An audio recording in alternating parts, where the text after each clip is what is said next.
Even at 12 months, we're able to introduce simple practical life activities such as unpacking groceries to our little ones. In fact, you may have noticed that at this point, your little one has completely abandoned all of their shelf work and is only focused on trying to copy whatever tasks you're doing around the house on a daily basis. And that is the beauty of practical life. It is Montessori that you can easily implement without having to get any additional materials. Simply allow your child to feel the sense of belonging, the independence, the control that they have over doing tasks that you are normally doing on your own. Another wonderful practical life activity at this age would be using utensils. So introducing the spoon and the fork to your child. Later we will move on to using a spreading knife and eventually build up to using an actual knife. Practical life is typically split into two categories, which is care of self and care of the environment.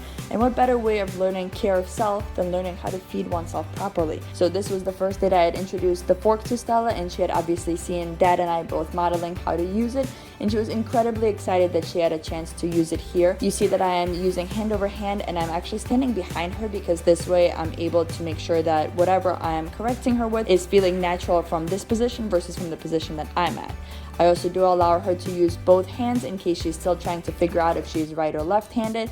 So a lot of times she takes the spoon that was supposed to be my spoon and practices with that as well. Using an open cup is another extension of that, and the best way again to let your child use this is to model. And I'm reminding here Stella that we need to put the glass down because it is real glass.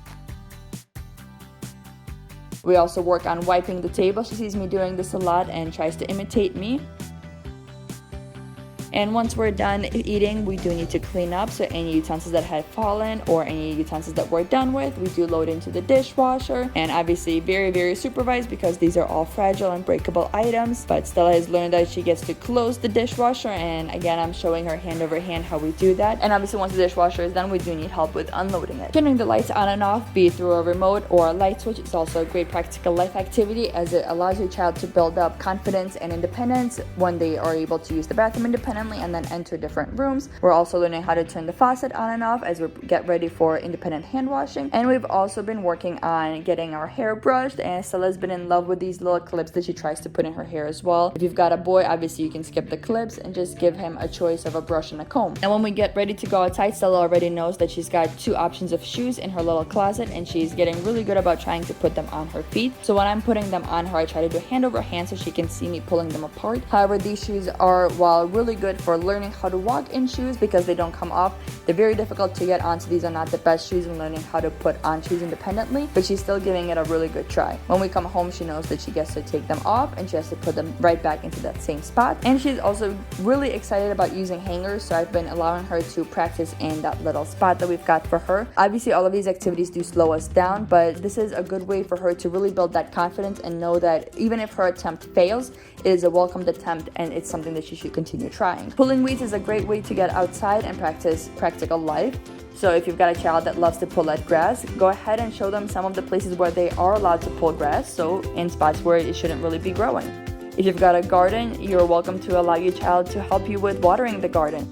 Obviously, the next progression from using one of these watering hoses is to give them a little watering can. If you're able to walk more than a few steps away from the water source, which we have not reached just yet, and while we can't use the watering can just yet, she does know that we've got this cool little sprinkler here, and she's figured out that the hose needs to be connected to it. So that's what she's trying to show me here. And after that, she knows to head over to where we turn on the water and try to open it herself. Again, obviously she's not going to succeed in it because even I have a hard time opening this thing, but you can see she's extremely excited in her little swing set that we got it to work, and she's getting to enjoy watching the water show. Laundry is probably a favorite for almost every toddler because there's a lot going on, and it's something that they see us doing almost every single day. And while they may sometimes bypass it when we offer it and head straight for the machines like Stella did here, it's still good to give them that option to help out if they would like to. So here Stella is a lot more interested in helping me with that lint filter, even though we're just loading the washing machine. And while she's not actually able to help me get much of sorting done or put anything in independently, she's picking up on what sequences are happening. She's figuring out that there is an order to how things are done. She knows that we need to turn this knob in order for us to get the washing machine started, for example. She is learning that there's a progression of events, and that is a wonderful learning opportunity for her. Another practical life activity we've been loving in our house is unpacking Daddy's lunchbox. So here, fine motor skills for opening that zipper. We've also got gross motor skills in balancing and getting that lunchbox out, and also just interaction and care of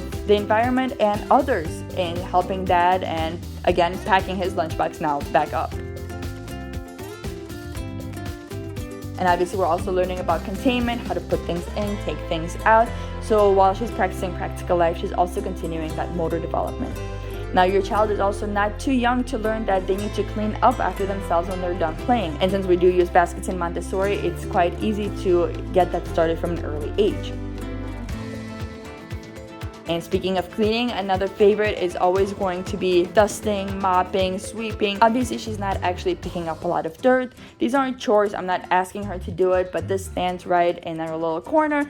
And every single day, without a fail, about 17 times a day, she will come pick it up. If you haven't introduced practical life activities to your child yet, I encourage you to let them take the lead and see what interests them, and just help them by showing and modeling what is the correct way of doing something, and then let them figure out what the correct way of doing it is for them at this age. You can see here she's even figured out that we need to move all the little knickknacks off of the shelf before we get to dusting on it. And this is just something that has really shown her that she is part of our family. What she is doing is important. Her attempts are valid and they're valued. And so as she gets older and there are responsibilities that she has, she will know that whatever attempts she makes, be they successful or not, are going to be welcomed and valued in this family. And that is the beauty of practical life.